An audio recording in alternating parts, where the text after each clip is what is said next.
Tempatnya selesai, Supriyono meminta dokter membuka halaman berikutnya dari buku gambarnya. Ternyata sejak awal ia sudah menyadari bahwa sidik jari tangan kanan korban masih cukup terjaga. Dengan ingatan luar biasa yang dimilikinya, Supriyono diam-diam sudah menggambar pola sidik jari tersebut terlebih dahulu. Dokter forensik langsung membawa gambar itu untuk dibandingkan dengan sidik jari asli korban, dan hasilnya membuat semua orang membeku. Sidik jari yang digambar Supriyono ternyata benar-benar identik dengan milik korban. Dokter forensik segera memberitahu kepala tim bahwa hasil itu dapat digunakan dalam penyelidikan resmi. Supriyono lalu menambahkan bahwa kemungkinan besar rekonstruksi wajah yang ia buat juga tidak salah. Ia menyarankan polisi segera mendatangi keluarga gadis yang hilang untuk membandingkan sidik jari anggota keluarganya. Namun ternyata belum selesai sampai di situ.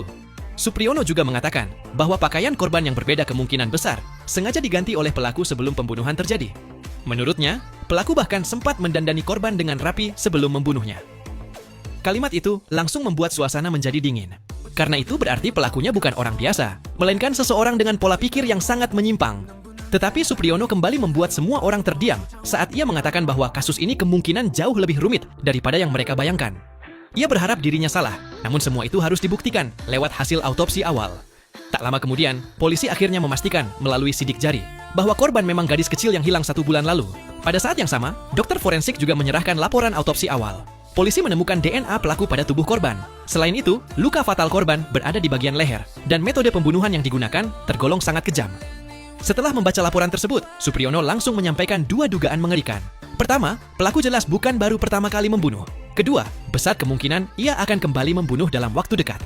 Kepala tim segera bertanya apa dasar dari kesimpulan itu.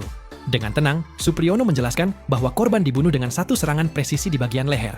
Itu membuktikan pelaku bertindak dengan tenang dan berpengalaman, bukan karena panik. Selain itu, pelaku sempat mengganti pakaian korban dan menyiapkan tubuhnya dengan rapi. Artinya, ia sebenarnya punya cukup waktu dan kemampuan untuk menghilangkan mayat tanpa jejak. Namun anehnya, pelaku justru memilih menguburkan korban di pantai yang ramai pengunjung, bahkan meninggalkan DNA di lokasi kejadian. Lebih mengerikan lagi, hilangnya korban tampaknya terjadi secara kebetulan, akibat orang tuanya terlambat menjemput karena kemacetan. Itu menunjukkan kemungkinan besar pelaku memilih korban secara acak. Dari sudut pandang kriminalitas, semua ciri tersebut sangat cocok dengan profil pembunuh berantai psikopat. Supriyono bahkan menduga pelaku pernah melakukan pembunuhan serupa di masa lalu. Polisi mungkin sudah pernah menemukan DNA pelaku, tetapi gagal menangkapnya sebelum ia menghilang selama bertahun-tahun. Dan sekarang, orang itu muncul kembali. Bahkan kemungkinan sengaja meninggalkan mayat untuk menantang polisi. Mendengar analisis tersebut, kepala tim segera mengirim DNA pelaku ke database nasional dan memperingatkan seluruh kantor polisi agar setiap laporan orang hilang baru segera diteruskan tanpa penundaan. Karena sudah lebih dari 1 bulan berlalu sejak korban menghilang, dan kemungkinan besar pelaku sedang mempersiapkan target berikutnya. Keesokan harinya, hasil DNA akhirnya